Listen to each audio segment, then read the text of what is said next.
Abusing of power, convert these people and give a name.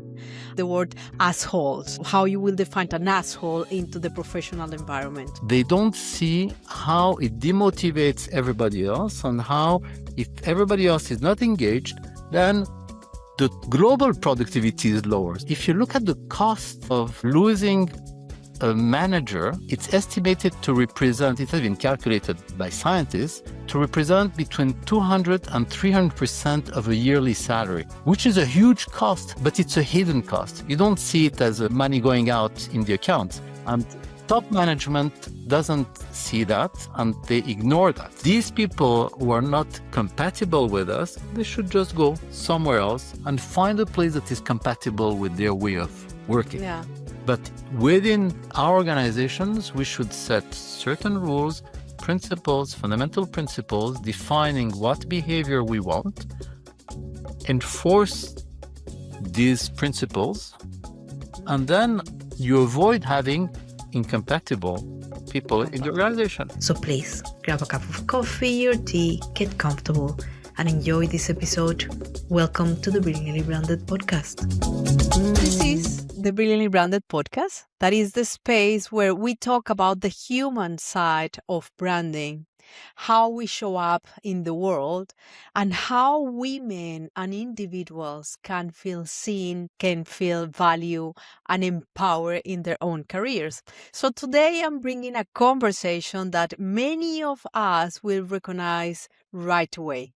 So the experience of being in a workplace where certain behaviors make us question our value, our confidence, and sometimes our identity. My guest today is the Professor Raphael Cohen.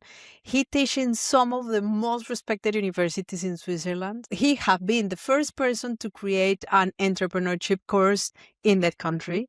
So he spent decades helping leaders and organizations transform their cultures quickly and effectively. And he will talk today openly about something that we don't usually name out loud: the toxic behaviors that are damaging the teams. So you are feeling that you lose your motivation, that you are losing your sense of belonging.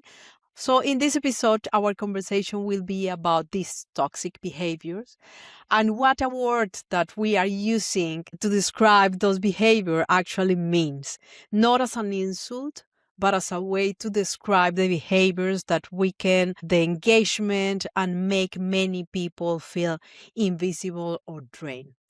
So we would talk about how to recognize these patterns, how to handle them without losing ourselves in this journey, and how fair and caring in the leadership process can create this culture inside of the companies where the people, especially women, can finally grow and shine.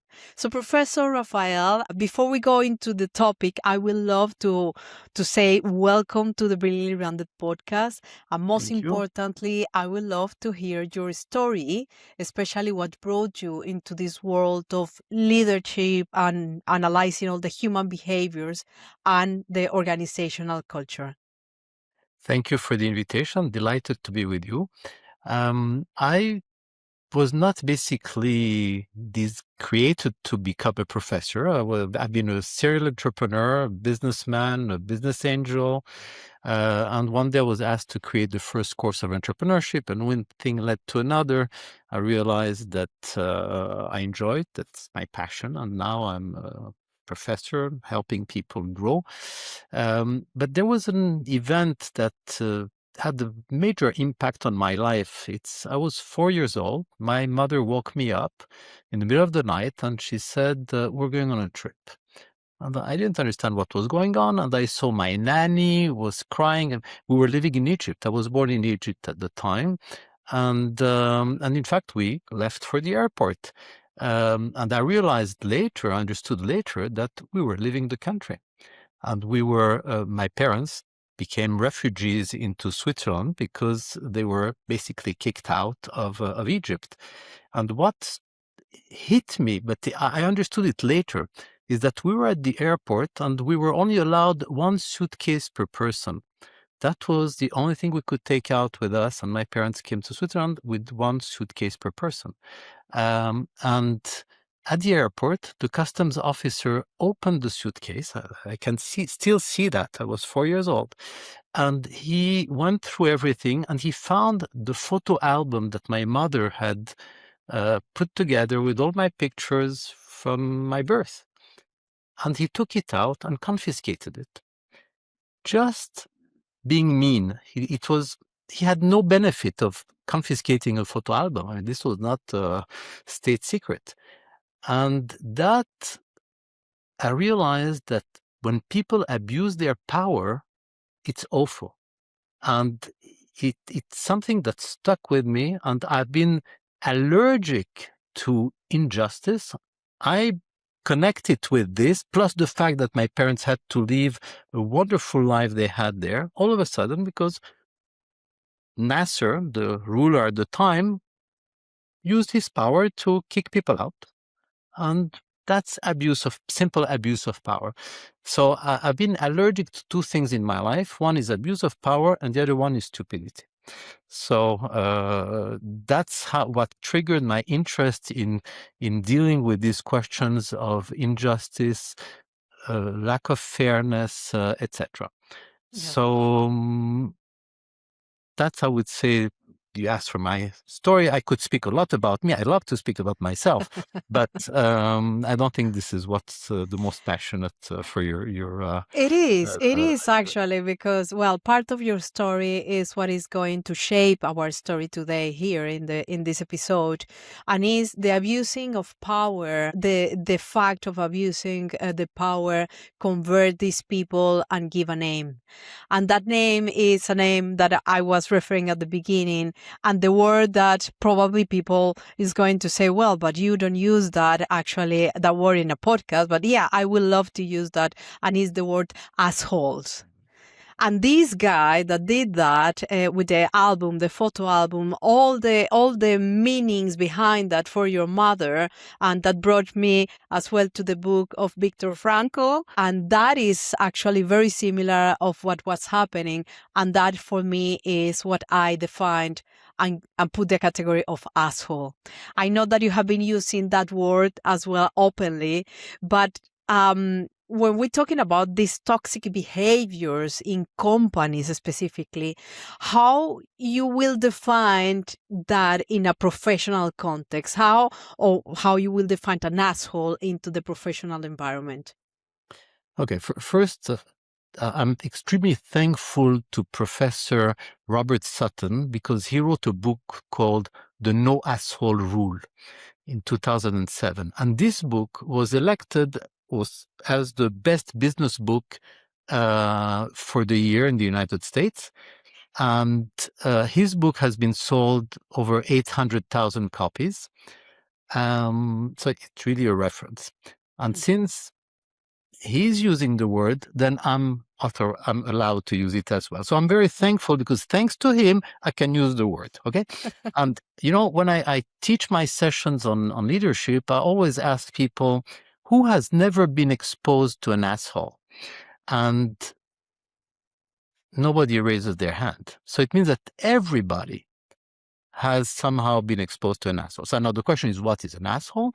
So what Robert Sutton defines as an asshole is when you're exposed to somebody like that, you feel unmotivated, diminished, without energy, or not recognized. And usually the asshole does it to people below him or her, not above. So that's what an asshole is. And he says there are two kinds. There is the occasional asshole who occasionally says the wrong thing, makes you feel bad. And then you have the certified ones. That's the terminology he uses in his book. So I highly recommend reading the book. And another reason I like the book is, besides the fact that it gives me the permission to use the word, is that you can give it as a gift to some people. So it's an interesting way of opening a conversation, let's put it like this. Now, if you have doubts about the fact that there are lots of assholes, I suggest you go in a train station or in a crowded place and you scream, asshole, and you will see how many people turn around. So, okay, I was not expected. okay, that was a joke. But the problem is that there are a lot of them, that these people are toxic for their environment. And what Robert Sutton explains is that when you have this kind of person in organization, the productivity goes down. So you're going to ask me, but why do people accept to have them? I suspect you're going to ask this question. Why are they're not eliminated by the system? Yeah. And the answer is that these people manage to convince their superiors that they're doing something well. They're an expert in a certain topic. They're good salespeople. Whatever their expertise is, above them, people believe that they need them. They know, because people complain, they know that there are problems, but they rather close their eyes because they want to keep the benefits that these people bring to the organization. The problem is that they don't see how it demotivates everybody else, and how if everybody else is not engaged, then the global productivity is lower. So they just see the shining so-called star, but they don't see how everything else is lost. And what happens when somebody is good at his job or her job and has a toxic person above, what do the people do? The good ones, they leave. They leave. Don't have to stay, because they will find something good somewhere else because they're good. No. Now, if you look at the cost of losing a manager, it's estimated to represent, it has been calculated by scientists, to represent between 200 and 300% of a yearly salary, which is a huge cost, but it's a hidden cost. You don't see it as money going out in the account. And top management doesn't see that, and they ignore that. So that's one of the problems. Yeah. And these toxic people, they're very good at sucking up their superiors. So they know how to shine above, but they make other people miserable below them. And this is a big issue. So it is. And actually, I wanted to go a little bit deeper. And I'm sure that our listeners are feeling identified in many ways. And that's the reason why I want to dig deeper, in the sense that it will be very nice to understand a little bit more about what you are sharing with us, in the sense that, for example, when all those toxic behaviors that are not just affecting the results, they are affecting as well your confidence and the visibility of the people inside of the company, because they are feeling intimidated by that toxic element. And from your experience, how that toxicity impact the way in that we are showing up inside of the organization? Okay, I think the real problem with these people is that their superiors tolerate it because they think they need the toxic person. And basically, this toxic person, the asshole, gets away with it. And others feel very, they don't know how to handle that. And the question, because when their manager, they go to complain to the top person, and the top person says, but we need this person because he's bringing or she's bringing big revenues, etc. And I love to ask one question at that point. When somebody says we need that person and we are trying to do damage control, I always say, if that person stole money from the company, what would you do? And the answer is always the same. They say, we would fire that person. Say, oh, in that case, you're capable of giving up the benefit that this person is bringing. So why do you let this person destroy other people? Yeah. Okay, so that's one thing. Now, the other thing is, how can we avoid it? How can we avoid it? And I think it has to do with governance, how the organization functions, so that toxic people don't get away with it. And I think the best way to do it is to expose them, to reveal the negative impact they have on their team. So how to do that? I have developed a very simple tool that's called the Employee Appreciation Score. And in fact, it measures the level of engagement that is generated by each manager.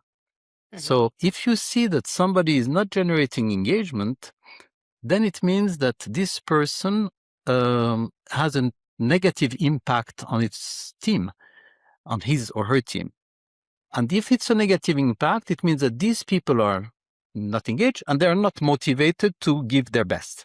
Yeah. And if they're not giving their best, it means that the company is losing productivity and profit, because when people are engaged, they work better than when they're not engaged. Yeah. So managers represent 70% of the total engagement that is generated. So if you measure the level of engagement, then you know if the team is producing the best that the company could expect or not. And if they are not, that means that there's a management problem. And this is exposing the toxic people, because the employee appreciation score shows who are the toxic managers and shows who are the good ones. So we have developed a tool. It's free. It's available on the internet. It's called the Easy Mirror with the Z, easymirror.com. And the score is called EAS, Employee Appreciation Score. So if companies implement that, it will show them if their employees are giving the best of themselves, and they will also know at the same time if they have toxic managers and the negative impact that these people have on their staff. Yeah, it's a very important tool that you have been developed, and I am happy that you are sharing this with us here, because it's already giving value right away. And I will continue making questions, because sometimes we are probably afraid about to do these kind of assessments, because we don't know if that is going to make an impact on us inside of the company. Sometimes we don't talk about the toxic person, because there is a thin line between performance and really be a toxic person. You already explained us how they are trying to make themselves look in front of the others, that there is, they are performing, so nothing to be related with toxicity. But with this very thin line between being a strong, demanding, performing, and being toxic, how can we tell the difference? If you're performing very well, but you cannot have engaged people following you, it means that there's one performer and a lot of people who are in minimal mode. And this is a waste for companies, because those people, if they were being engaged and performing as well as they could, then the overall performance would be much higher. So it is in the interest of organizations to avoid having people like that. Yeah. Now, the real challenge, and this is concerning women in particular, is that organizations are set up in such a way that people can get away with bad behavior. And I know a lot of women who say, I don't even want to climb up the corporate ladder because I don't want to play that game. And I think that to avoid that, because since I'm allergic to injustice, to avoid that, I was wondering, how can we handle it? There are lots of people who will tell you, you have to be strong, you have to be resilient, don't let them hit you, etc. And I'm saying, no, let's try to take things from another angle. Let's change the environment, the governance of organizations, so that women are not the victims, but that they can enjoy a safe environment where the values that are mentioned, that are on the corporate charter, etc., are actually enforced. Because I've seen a lot of organizations that have wonderful management recommendations. They say, here, this is how we behave, etc. The reality on the field is completely different. There is what they claim, and then there is the reality. And the problem is that what they claim, they have no mechanism of enforcement to make sure that this is actually respected.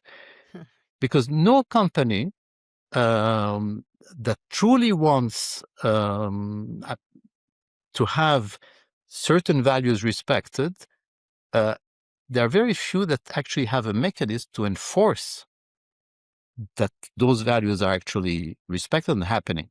So I have been working a lot on the issue of governance, designing a system that prevents toxic people from getting away without consequences.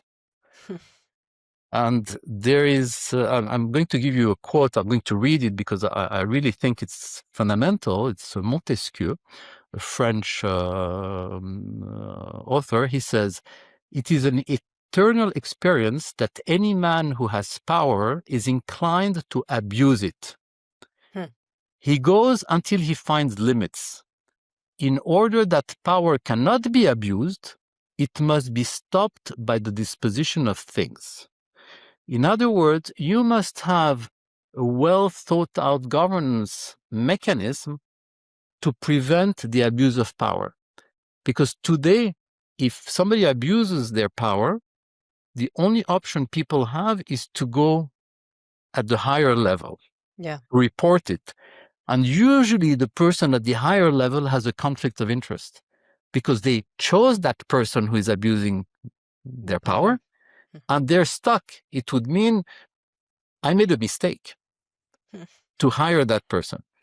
So they have a very ambiguous situation, and they don't know how to handle it. And usually they prefer to say, let's calm things down. Let's avoid the fire. Let's make it at low level, below the threshold. So, but this is not a solution. So the real solution is to have a mechanism that actually allows to stop these people independently of their direct superior. Because if you rely on the person above will have the temptation to protect rather than stop.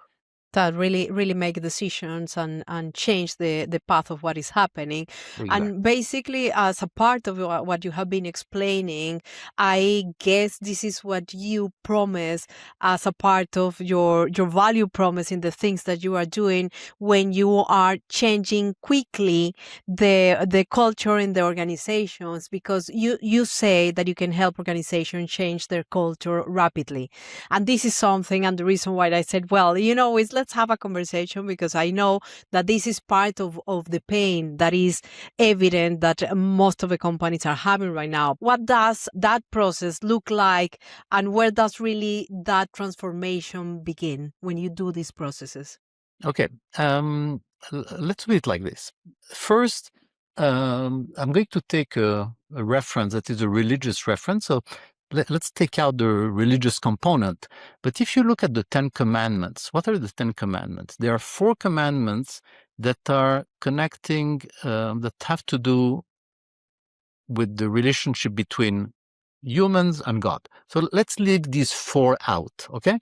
And then there are 6 commandments that have to do with the relationship of people with people. You will not steal, you will not kill, this kind of stuff. And those 6 commandments have basically organized society. And with a limited number of rules that are actually enforced, people learn how to live together. Now, if you take a country, the country has a constitution, and the constitution is the supreme point of reference for making all decisions. You have laws, etc., but at the end, when there's a doubt, people go back to the fundamentals that's called the constitution. In companies, this usually doesn't exist. You have a charter organizing the structure of the company, but you don't have rules of behavior. Or if you have them, they're not enforced because there's no mechanism to enforce them. So the way to do it in organizations is to create what I call a charter of fundamental principles, which will define certain fundamental things, but they have to be respected by every single person in the organization. And I'll give you two examples to illustrate my point. One of them is you have to respect the dignity of anybody in the organization. If you have this rule truly enforced, it becomes impossible to harass somebody. Harassment is against people's dignity. Yeah. Okay. If you have another rule that you say we strive for fair treatment, then automatically it means no discrimination. You cannot discriminate women, you cannot discriminate LGBTQ, whatever. So at the end of the day, if you have some fundamental principles like this, you create a safe environment for everybody, provided they are actually enforced. So I've been working with many companies where we sat down and we defined the fundamental principle of that company. So far, it has always been between 8 and 12 fundamental principles defining the cultural DNA of the organization. So if you do that, then you say, this is us, this is what we are, and it's non-negotiable. And every single person in the organization has to go by these fundamental principles. Then the next step is to design a mechanism to enforce them. And there are several possibilities. In fact, this is the topic of my new book. It's not yet published. It's written in French, but the ideas work also in English. I'll have to translate it. Please. So there are different mechanisms that you can use to enforce rules without relying on superiors to be the ultimate judge who decides. So that's possible. I mean, discussing this would be a little bit beyond the topic we want to go here. But at the end of the day, once you set the rules and they're enforced, I guarantee that it changes the way the game is happening. Now, the question is, how fast does it take to change something? And there's something I've learned in 2020 that was really striking for me, is with the COVID. In a matter of weeks, everybody changed their way of working. Yeah. So if I have a very interesting case because I help people innovate inside organizations. And I have an example with a bank where one of the teams, their innovation was, let's allow working from home, okay? Distance working. And their CEO was absolutely adamant that it was a lost case. He said, don't waste your time on this. I don't want it. I would say by luck, it's not the right word, by circumstances, COVID came. And they had no choice. The bank had no choice. They had to let everybody work from home. So in a matter of weeks, everybody changed their mindset, including the CEO, because the rules had changed. Yeah. So it means people can adapt extremely quickly. And what I've observed is that it all depends on the decision of the CEO of the company. If the CEO says, now you have to do it, everybody, it's like a domino effect, everybody does it. If he really means it. Yeah. And then is connecting, for example, you said you established the rules. Yeah, okay, the rules are there. And I have been seeing how many companies, and I was part of the companies as well, where you have those rules and you practice that time to time and you make things happen, but you are not really coming back to that frequently. So the toxic environment continue. That is happen once per year because they bring someone externally that said you need to behave in this, or this is the new rules or values or whatever. So how that is really keeping it really up to date, where of course the heads are taking care that these things are following all the time in order to really remove the toxic environment. How that you recommend companies to do that? Well, it's a long story because this is not an easy topic, but one. I know, 5 hours of podcast already. Exactly. So one thing that is very simple is to measure the level of engagement that people have. Yeah. If the employees say we come every day to work with the intention to contribute to the company because our manager is giving us the desire to give the best of ourselves, then you have no toxic people. Then it means that the rules are being enforced and everything is working. Yeah. But if there's a rule and people feel that this rule is not being applied to them, they will feel demotivated. So when people are demotivated, they're not engaged anymore. So the engagement level is the ultimate measurement of how well people are treated. Exactly. And if they're not treated according to the rules, they will not be engaged. So we measure with the tool I mentioned, we measure with 4 questions, 2 issues. One is to what extent my manager is giving me the desire to give the best of myself, and to what extent the company, with its HR policies, the way it treats people, with culture, etc., to what extent the company is also giving me the desire to give the best of myself. So you separate the role of the company from the role of the manager, because these are the 2 main components influencing people's engagement. So just measuring that is already verifying indirectly that the rules are being applied. Because if they're not applied, people will not be engaged. Now, I gave you a very simple solution. There are some more sophisticated ways of verifying that the rules are being applied. But when the rules are being applied and somebody is verifying that they are applied, then everybody pays attention. But what you have described is true. Today, it's every once in a while, somebody comes and says, we should pay attention to that.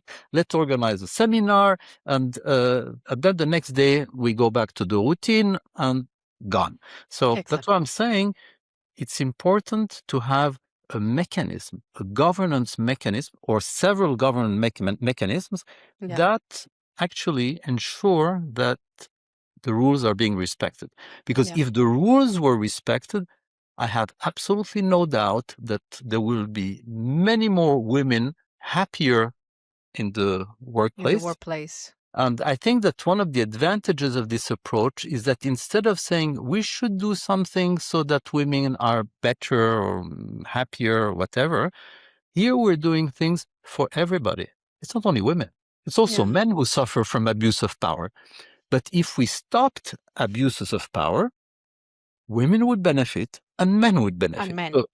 We're not discriminating men by doing something specifically for women. We're doing it for everybody. Everybody, except the toxic people, because they will be discriminated by this.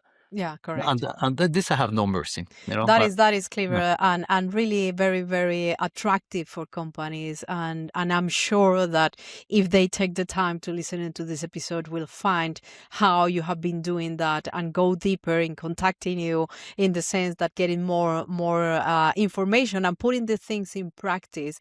Because I consider that sometimes even the problem is that the assholes as well, they are not knowing that the way to do the things are affecting and having an impact in so many people, starting by that. So sometimes they are not knowing what are the rules. They are just doing what are necessary doing, like a performing and saying, but I am doing just what are necessary doing. I am not an asshole.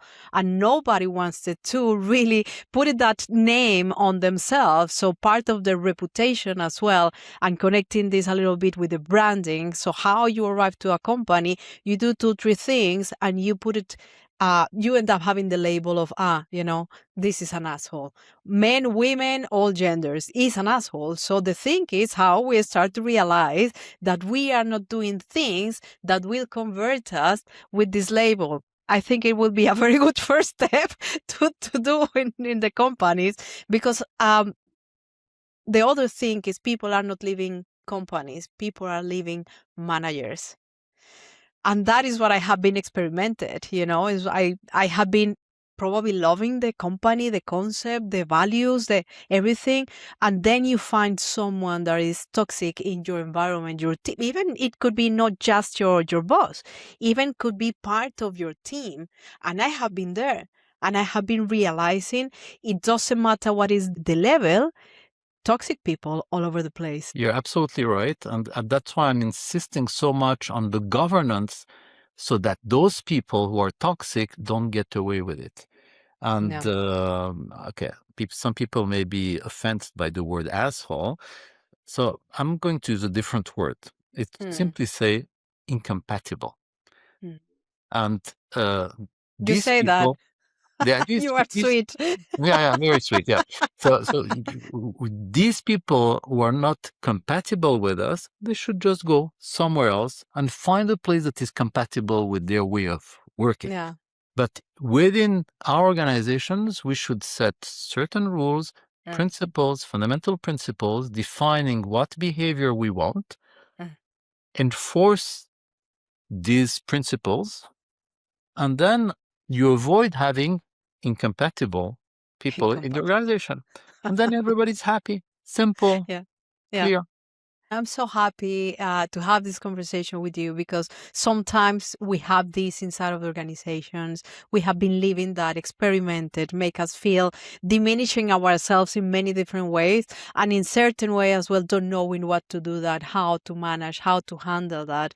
And just to start to wrap up, I am going to do my last question.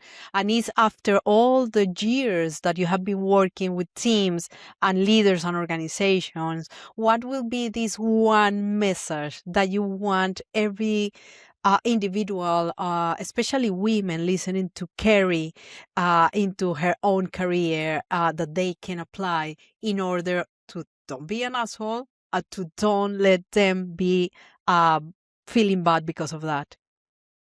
Well, I would somehow repeat something I have said before, but maybe in a slightly different way, is that everyone, women included, should fight and ask their organization to improve the governance so that the rules are that they, first, to define them, put them black and white, and second, to enforce them. Because if you have a system that is not enforced, then it's like going in a country where you don't know if there's a police, and if you don't know if you can trust anybody. No But rules. when you live in a country, I'm lucky I live in Switzerland, but in Switzerland, there's a law, and the law is applied, and we feel safe because we know that the law is applied. Yeah. If all of a sudden we don't know if the law can be applied, then we're not in a safe environment anymore, because it depends on who you know, who you don't, etc. So what I'm saying is, people should really fight for improvements in the governance, because that governance will make a huge difference in their quality of life. Yeah. So that would be the most important advice I would give. And the other thing I will have observed, you asked me what I have observed over all these years, is that at the end of the day, it all depends on the leaders. The leader sets the tone. And then there's a domino effect. Employees mimic the way of working of the leader. So there's a huge responsibility of the leader in creating the culture. Then all of a sudden you change the CEO, and that the whole culture changes because the CEO has changed, which is a real problem because it means that the culture is person dependent. And I think, imagine if every time you have a new ruler in a country, the whole country changes. Can't work. You need sustainability. And the governance of the country is what makes this sustainable and durable. So I believe that we have not paid enough attention to the question of governance, because the governance is what is the safety net that prevents people from abusing their power. The power. So I don't know if that answers your question, but that answered my question, and probably will answer the questions of many people are wondering how we can do something to change that and to save as well the journey of a company inside of the employees inside of the companies. That I think that increase the performance, as you were saying at the beginning, the cost of having a toxic person in the environment is higher than the cost to really remove that person that will make people stay, reduce turnover. It's many things that are working there with the domino effect that you was explaining. So thank you, Raphael, Professor Raphael. Thank you. Thank you very much for sharing that things with us and for giving so many things to think. Food for thought is part of the things that we need to generate that change. So thank you very much for being part of the Brilliantly Branded podcast. With pleasure. And I will add one more thing, is that I provide an after-sales service, ASS, after-sales service, to anyone who is interested in pursuing or implementing these kinds of things, because I'm totally passionate about the topic. And I believe that if we can avoid the suffering of people in organizations who are exposed to these toxic, incompatible people, I look at it as a duty to do whatever we can to avoid it. So please feel free to contact me. It will be really with pleasure. Yeah, it will be a pleasure as well to put your website and all the things in the episode. So thank you very much for being here with us. Thank you. Thank you for the invitation. It was a pleasure. Very stimulating discussion. Thank you. Thank you. I'm grateful by having you as a listener on this episode. I am in the mission of empowering thousands of women around the globe, and I need your support for that. Help me to spread the voice by sharing this episode and subscribe to our social media channels. And remember, if you want to listen to exceptional stories and have someone that inspires you, please get in touch with me, because I will love to have them as a guest to learn from their experience and share their story with you next time.